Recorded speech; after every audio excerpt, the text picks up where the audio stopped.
seu direito.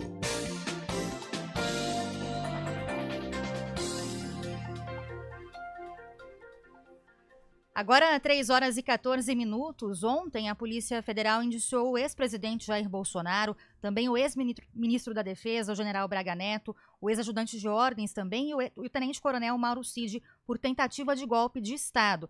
Ao todo, são 37 indiciados pelos investigadores no inquérito que foi aberto no STF e relatado pelo ministro Alexandre de Moraes.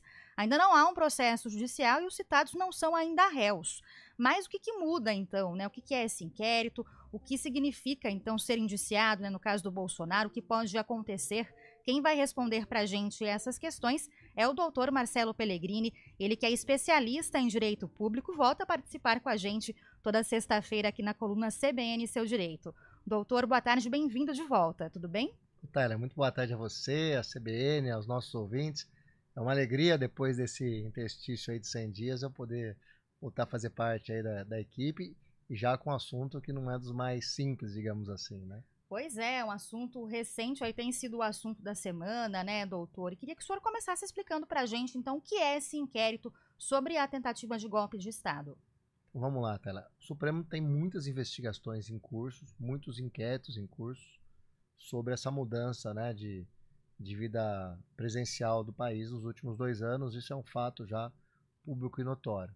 Então esse é mais um dos inquéritos que o Supremo está se debruçando agora na linha da questão de uma ameaça aí à vida aí de chefe do Poder Executivo, ministro Supremo, que acabou culminando numa grande operação na semana e nos indiciamentos aí de 37 pessoas. Esse é o contexto, digamos assim, histórico que nós estamos vivendo. Não é muito a minha praia, o direito penal, e também aqui a gente fala com cautela na questão em tese, né, para a gente não prejulgar ou prejudicar uma ação ou uma reação, um ponto de vista no sentido de um lado ou de outro, mas existem indícios, é o que parece, para justificar uma operação policial desta envergadura e do indiciamento de grandes ex-autoridades da República, no sentido de se, no mínimo, concatenar aí um projeto de violação ao Estado Democrático de Direito. Pois é, a Polícia Federal afirma, inclusive, que esse grupo de 37 pessoas, entre eles o ex-presidente Jair Bolsonaro, tramou um golpe, cogitou até assassinar autoridades em 2022 para evitar a posse de Lula e Alckmin, ou seja, são suspeitas gravíssimas, né, doutor? Esse indiciamento, o que ele significa para esses citados? O Bolsonaro, por exemplo, pode ser preso, né? Quais são as possíveis implicações aí desse inquérito? Bom, quem prende é o Judiciário, né? A Polícia Federal faz lá suas investigações, o Ministério Público recebe essas investigações e faz os requerimentos ao Judiciário, e é o Judiciário que defere algum tipo de providência, de operação, de busca e até no medido de uma prisão. Pelo que eu li, né, na mídia, na grande mídia nacional, ainda não vi o relatório da Polícia Federal, que eu acho que ele virou, o acesso foi liberado talvez ontem ou anteontem aí, não há, por parte da Polícia Federal, nenhum pedido de prisão de ninguém. Ela indicia é uma etapa lá da investigação. A polícia faz lá as suas investigações, vê lá os seus indícios e indicia as pessoas. Evidentemente, isso não significa ser processado, muito menos ser condenado. Agora é a vez do Ministério Público analisar a investigação, o relatório final da Polícia Federal e daí requerer ao Judiciário novas providências, alguma operação ou apresentar, já se ela entender que os elementos são satisfeitos, né, uma denúncia desde logo contra essas autoridades. E ela tem que também sopesar o grau de participação de todas elas, né? No direito penal a gente tem a indivisibilidade da conduta e da pena. O copartícipe não significa estar no mesmo grau em todos os ilícitos. Essa depuração ela tem que ser feita e tem que ser feita com muito cuidado. Doutor, o que acontece depois, além disso tudo que o senhor citou, né, depois do indiciamento na prática, quais são os próximos passos, né, desse inquérito que investiga esse possível golpe? A análise por parte do órgão acusador por natureza, que é o Ministério Público, através, neste caso, da Procuradoria-Geral da República. O que a PGR pode fazer nesses casos, doutor? A gente está falando de algo que nós não vimos na história mais recente aí, política do país, né? Algo que de fato surpreende, assusta. Então, o que a PGR pode fazer a respeito disso tudo? Eu acho que você foi muito feliz, que é uma coisa que a gente nunca viu na história desse país, ainda mais nesse nosso ordenamento constitucional que tem quase 40 anos, né, de vida.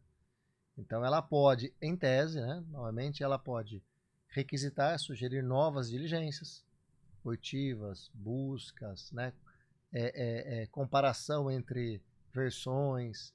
Ela pode pedir alguma providência acauteladora, né, uma busca e apreensão, né, uma oitiva compromissada, né.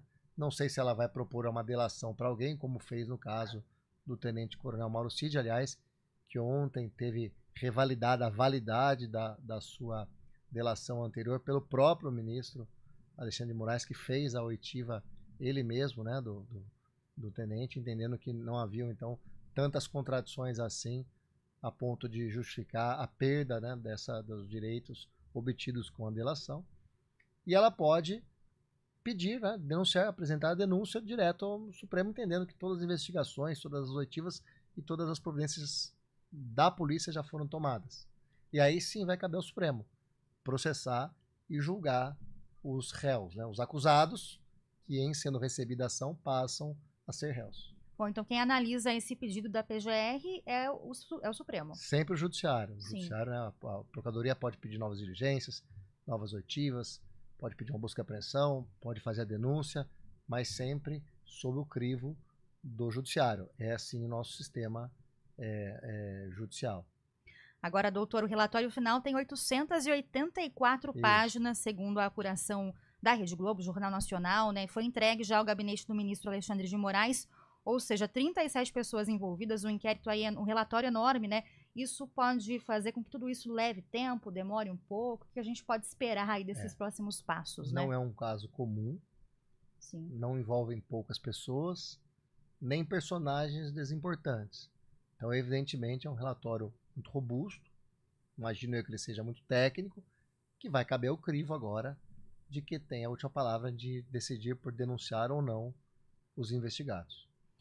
Bom, doutor, dá para a gente prever e pensar em possibilidades do que acontece se essa denúncia for de fato aceita, deve ser feita, né, pela PGR? Então, acho que seria muito difícil a gente prever, né, um desfecho para uma investigação dessa envergadura no mundo atual, né? Às vezes a gente tem, né? No ofício lá eu talvez consiga prever lá a maioria dos meus casos, o desfecho, pouca variação talvez de pena ou de tempo, mas acho que num caso concreto desse fica muito difícil a gente fazer um exercício de, olha, vai demorar tanto tempo, o Supremo vai julgar, não vai ter desmembramento, todos e alguns vão ser condenados, quem vai ser absolvido, qual tipo de pena, fica muito, seria até, acho que da minha parte como profissional do direito, especular sobre isso um vício, né? Uma atividade muito pueril, né? Sim, agora falando dos golpes de Estado, né, doutor? Como eu disse, na história mais recente é algo que de fato assusta, surpreende. A gente teve, falando de golpes de Estado na história do país, a gente se lembra, claro, de 64, né? O mais recente. O mais recente, né? Com base nisso, né, dá pra gente prever também qual vai ser a severidade aí das ações aplicadas para esses envolvidos, né? Ou é algo de fato inédito e que não tem precedente para a gente conseguir ter esse parâmetro? Tá, eu acho que tem um dado que a gente pode utilizar, talvez, de comparativo, né? Sim. O Brasil, quando superou esse regime de exceção, regime militar e tal, cada um tem uma autoritário, né? São várias definições, e veio a nossa nova Constituição, a Constituição de 88, a Constituição Cidadã. Antes dela, um pouco tempo antes dela, houve lá uma lei de anistia. O Brasil anistiou tanto, né, os agressores como os agredidos, cada qual de uma maneira. E existe um movimento, hoje, quantos anos depois, né? 40 anos depois, para entender que essa anistia ela não foi ampla, geral e restrita, como se falava. O Supremo até já disse no julgamento que ela resolveu atingir. Mas existe alguns entendimentos doutrinários e do direito internacional que, em tese, permitem que você reveja alguns atos muito exagerados cometidos em períodos de exceção, mesmo com uma lei de anistia vigente, mas que poderiam ser enquadrados. A Argentina fez isso, a Alemanha fez isso pós-Segunda Guerra, a Argentina fez isso com a ditadura, ela está processando e julgando hoje alguns tipos de delitos, né, dos atores da época, mas o Brasil não tem um consenso, né, o Supremo não tem um consenso sobre isso. A primeira decisão é no sentido de não poder se revisar nenhum tipo de anistia, e hoje já tem uma comunidade internacional e alguns doutrinadores que entendem não, que alguns atos muito exagerados poderiam ser analisados. Se isso vai ser um paralelo ou não para o que nós estamos vendo hoje, eu não sei afirmar. O Congresso tem algumas alas do Congresso que visa também algumas anistias para os condenados do 8 de janeiro, que está aí, né? É difícil a gente medir, né, no Sim. calor do momento, o resultado jurídico que isso pode ter no evento futuro da gravidade e da dimensão desses atos que nós estamos passando. Tentado contra a democracia, golpe de Estado, 8 de janeiro, eleições que foram colocadas em xeque, né, digamos assim, o espectro é muito amplo. Né? Sim.